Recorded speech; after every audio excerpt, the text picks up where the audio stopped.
আশ্বিরের শারদ প্রাতে বেজে উঠেছে আলোকমঞ্জিত, ধরণীর বহিরাকাশে অন্তরিত মেঘমালা, প্রকৃতির অন্তরাকাশে জাগরে।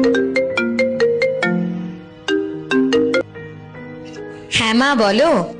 বাবু উঠেছ? হ্যাঁ উঠেছি। মহালয়া শুনছ? হ্যাঁ শুনছি, তোমরা? হ্যাঁ আমরাও শুনছি। অফিসে একটু বলে দেখো না যদি ছুটি পাও। ঠিক আছে, দেখছি।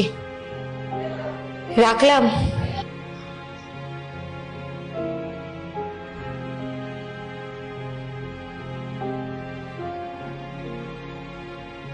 একটা সময় ছিল পুরো পাড়া জুড়ে একসাথে মহিষাসুর মর্দিনী চলতো। পুরো পাড়া মনে হতো যেন একটা পরিবার।